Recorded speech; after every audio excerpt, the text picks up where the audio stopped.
వ్యాసం వసిష్ఠనప్తారం శక్తేః పౌత్రమకల్మషం పరాశరాత్మజం వందే సుకతాతంతపోనిధిం వ్యాసాయ విష్ణురూపాయ వ్యాసరూపాయ విష్ణవే నమో వై బ్రహ్మనిధయే వాసిష్ఠాయ నమో నమః కన్యాభరణి సంజాతం బాధూలకులభూషణం శ్రీరంగార్యగురోః పుత్రం షఢగోపమహం భజే అస్మత్ గురుభ్యో నమః.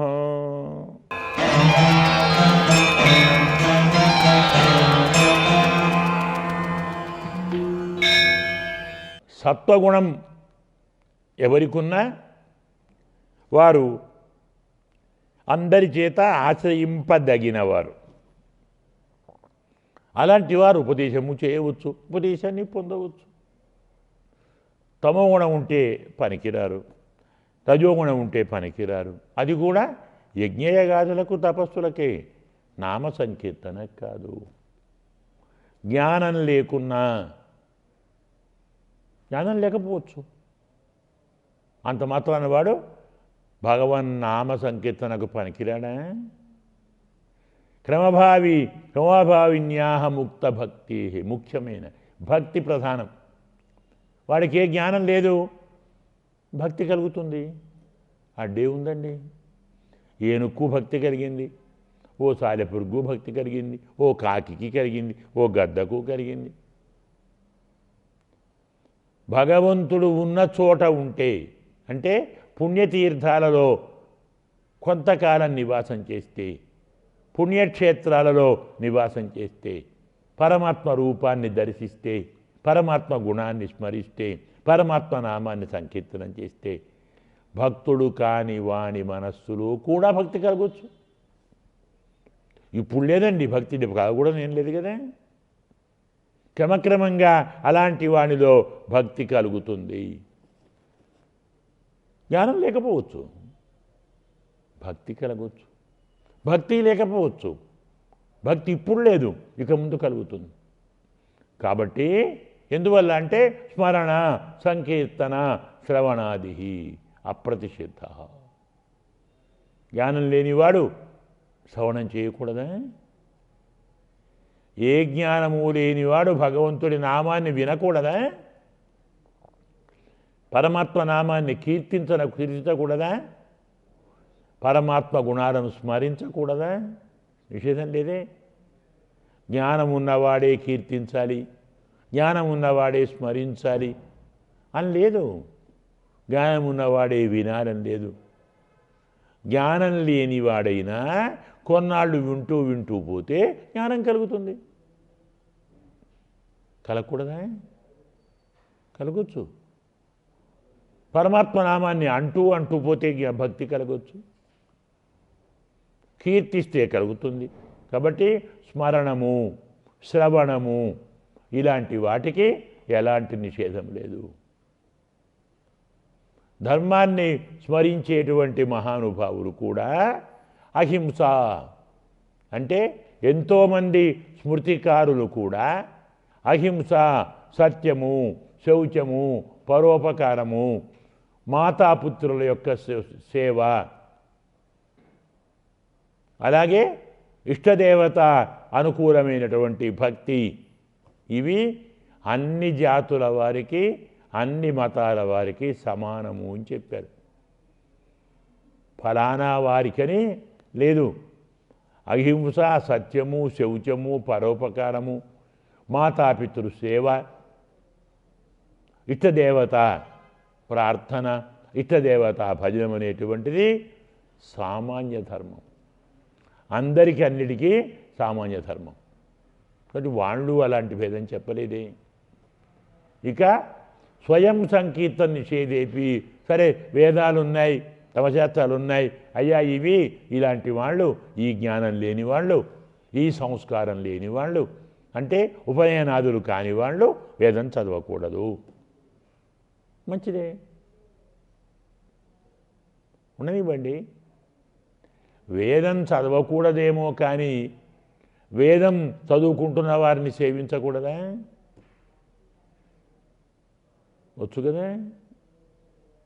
ధర్మాన్ని ఆచరించకున్నా ఆచరించేవారిని ఆచరించిన ధర్మం వస్తుంది కదా. అందువల్ల వేదమైనటువంటి వారిని అనువర్తించండి, అనుసరించండి. వారు ధర్మం ఆచరిస్తుంటే ఆ ధర్మాన్ని ఆమోదించండి. ఆహా బాగుందండి, బాగా చేశారండి, సంతోషించండి. వారి విషయంలో అసహనం చూపకండి, ఇది ప్రధానం.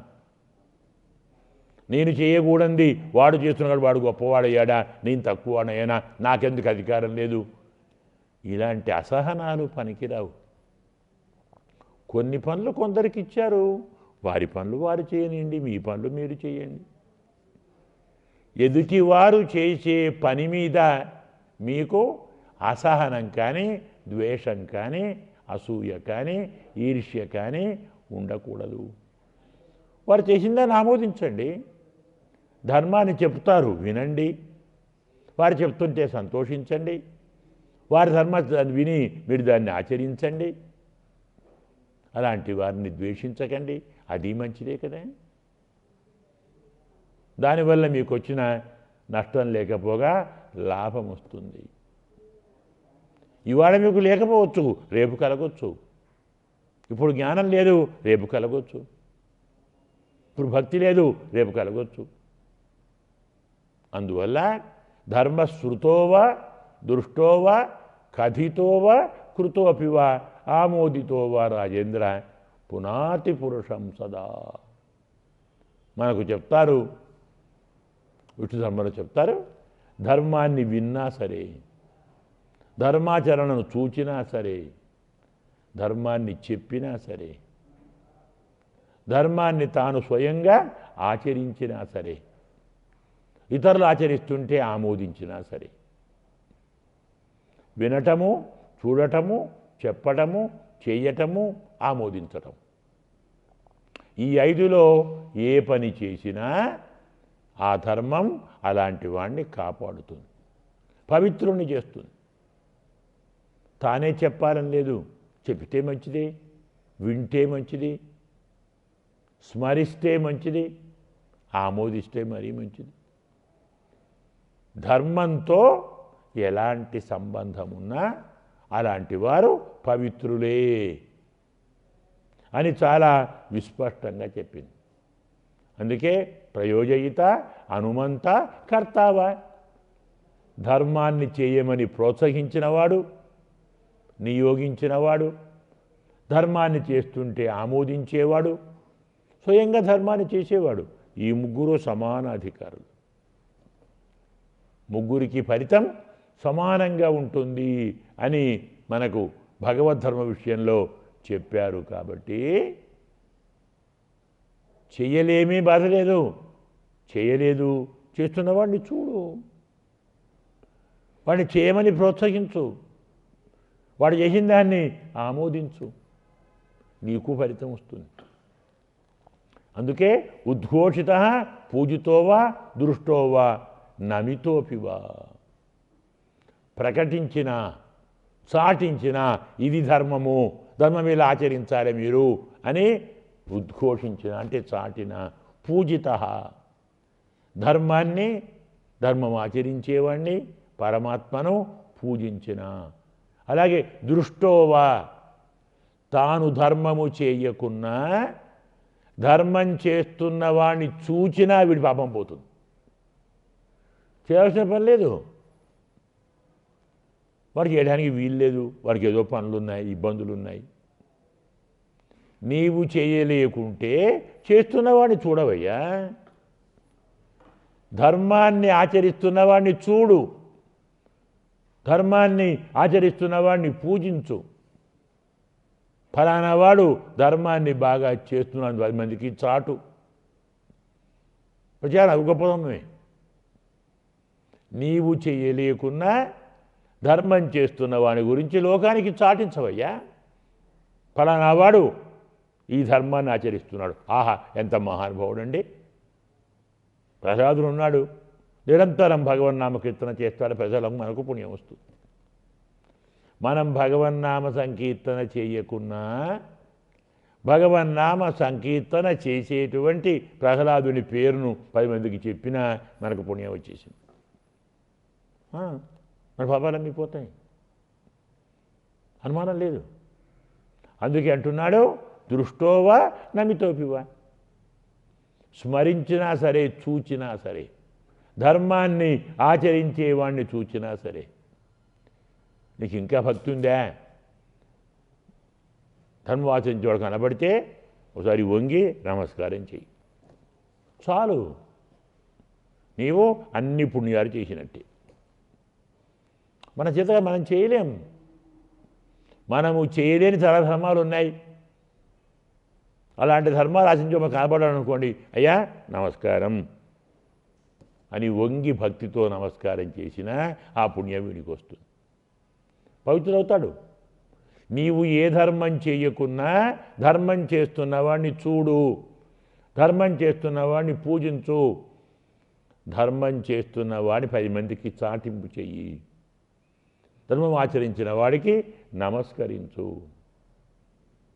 ఇవి చేస్తే ప్రత్యక్ష హరతే పాపం, అలాంటి వానికి ఉన్న పాపాన్ని బలముతో హరించి పక్కకు పంపించేస్తుంది.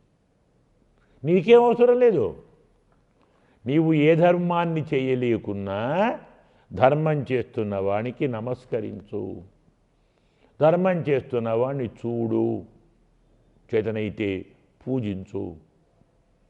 నీ వల్ల కాదు, చాటింపు చెయ్యి, ఫలానా చోట పరమధర్మాత్ముడు ఉన్నాడు, వాడు నిరంతరం ఈ ధర్మాలు చేస్తున్నాడు, చాలు. ధర్మం చేస్తున్న వాని గురించి 10 మందికి చెప్పినా, ధర్మం చేస్తున్న వాడిని పూజించినా, వాడిని చూచినా, వాడికి నమస్కరించినా, నీవు చేసిన అన్ని పాపాలు పోతున్నాయి. అయినప్పుడు ధర్మం అంటే హరే కదా, శ్రీమన్నారాయణుడే కదా. కృష్ణం ధర్మం సనాతనం, ధర్మం అంటే ఎవరు? కృష్ణుడే, పరమాత్మల పేరు ధర్మం అని. కాబట్టి ధర్మాన్ని ఆచరిస్తున్నాడు ఏమర్థం? పరమాత్మను ఆచరిస్తున్నాడు. ధర్మాన్ని సేవిస్తున్నాడు అంటే పరమాత్మని సేవిస్తున్నాడు, ధర్మాన్ని చూస్తున్నాడు అంటే పరమాత్మనే చూస్తున్నాడు. ఇంకెక్కడివండి పాపాలు? ఇలా అన్ని పాపాలు పోతాయి. ప్రసక్య హరతే పాపం కోన సేవేతు హరింతత. కాబట్టి ఇన్ని తెలిసిన తరువాత కూడా ఎవరైనా శ్రీమన్నారాయణుణ్ణి సేవించకుండా ఉంటారండి? అయ్యే పనినా? ఉండొచ్చా? కీర్తిత సంస్మృత ధ్యాత పూజిత సంస్కృత చెప్తున్నాడు, ఇంకా చెప్తున్నాడు. పరమాత్మ యొక్క నామాన్ని కీర్తించిన, పరమాత్మ నామాన్ని స్మరించిన, పరమాత్మను ధ్యానం చేసిన, భగవన్మూర్తిని పూజించిన,